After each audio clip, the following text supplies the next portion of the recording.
Oh, Marsha. Oh, John. Did you hear that, Marsha? What is it, John?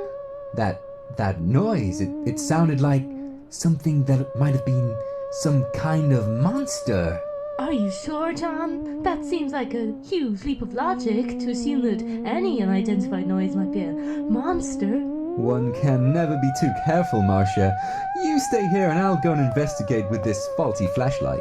John, that's a terrible idea. Why don't we just get out of here and call the police? Oh, I do love you, Marsha, but you say the silliest of things now. Stand back and let a man handle. We interrupt your scheduled listening to bring you some urgent breaking news with KKBC's anchormen, Jonny Birtwistle and William Dix. Good afternoon. I'm Jonny Birtwistle. Reports are coming in of shocking events happening right now around the globe. Over to you, Willie. Don't call me that, Jonny. Good afternoon, dear listeners. I'm William Dix. In the last hour, reports have been streaming in from around the globe of barns and farmlands bursting into flames.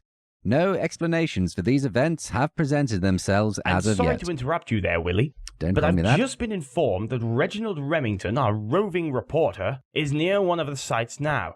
He was covering a competition for vegetables shaped like the busts of ex-presidents when a nearby barn burst into flames. Reggie, be a good chap and tell the listeners at home what you could see. Yes, thank you, Mr. Birtwistle. This is Reginald Remmington. We've set up here at a small farm outside of Yukon.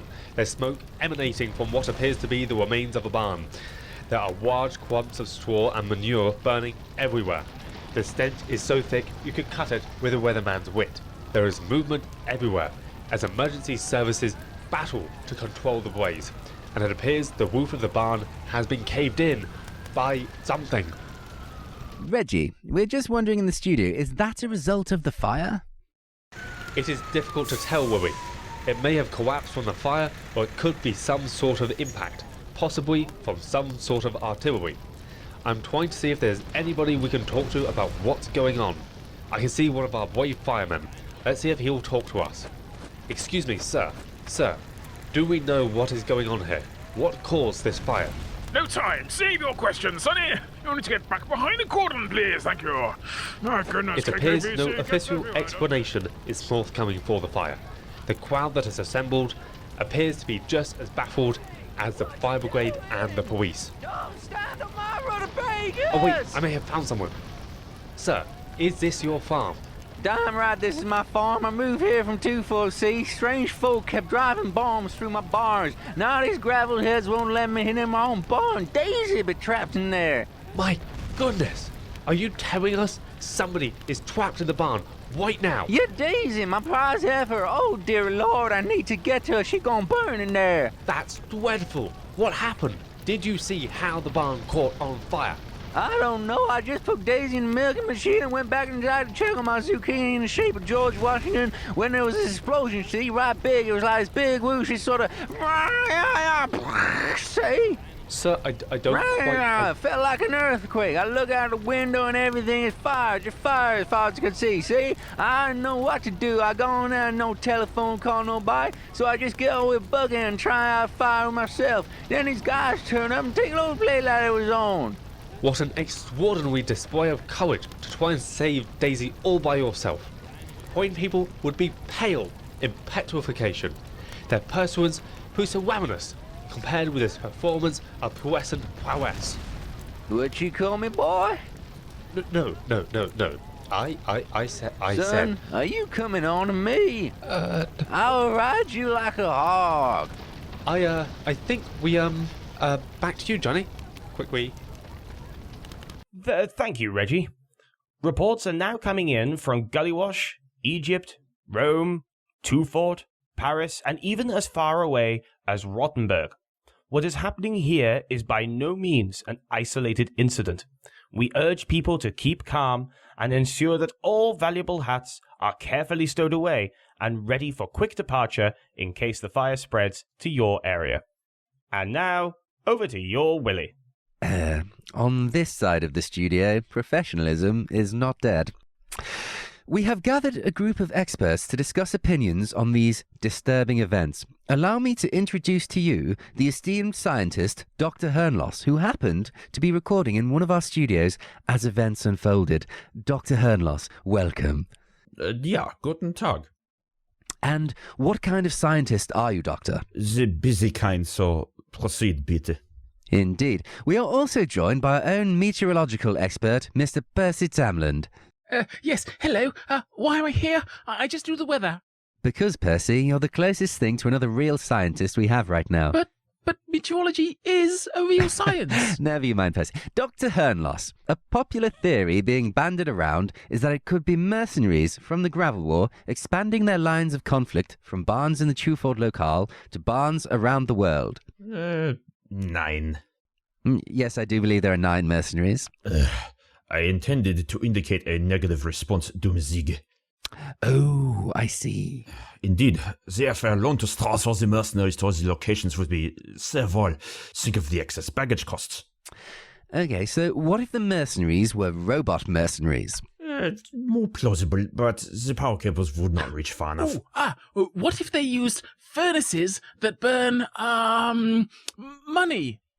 What if a man could feign his own death just by holding his pocket watch? Dumb cough.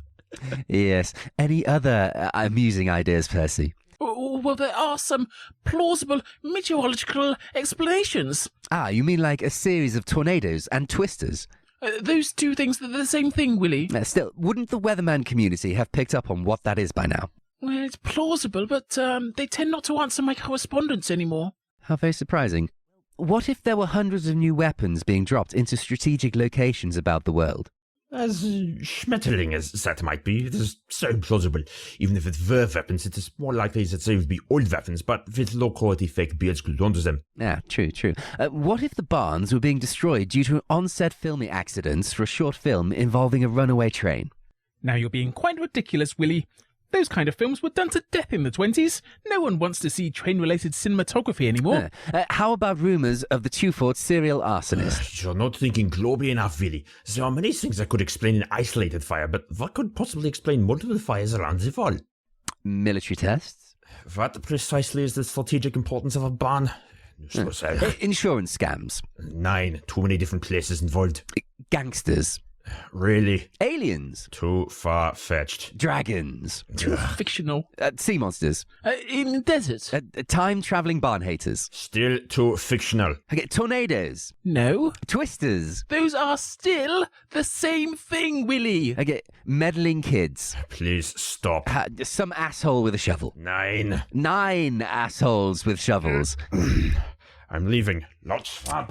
Excellent. Well, thank you for your time, Dr. Hirnloss. Back to you, Jonny. Thank you, Willie. What about me? Lastly, before we return you to your scheduled programming, we have been informed that the police are looking for any mercenaries or former mercenaries who participated in the Gravel Wars. Should you encounter any mercenaries, it is recommended that you do not make eye contact with them. State in a loud, clear voice, they are giving away hats at the police station. Then run. Run quickly. We now return you to today's dramatization. That's the last of them, Marsha. We're safe now. Oh, John, you were so wonderfully heroic. Now, if only I could shake that nagging feeling. What's that, Marsha? With it being Halloween, are you sure those child-sized monsters were really... Don't be a silly Billy, Marsha. Thinking is men's work. We did what we needed to survive. Any red-blooded American would do the same. God bless America. Oh, John. Oh, Marsha. This radio dramatization for KKBC was brought to you today by Sleepy Dog's Meaty Chunks. For his masterful direction, our thanks to Jason DeCastro. For his superb characterization of John, our thanks to William Dix. Our thanks to the outstanding British character actress Ruth Young, who played Marsha. Timmy was played by Larry Hart, Irene by Betty Turner, and introducing Mr. Scruffles as the Relentless Hound.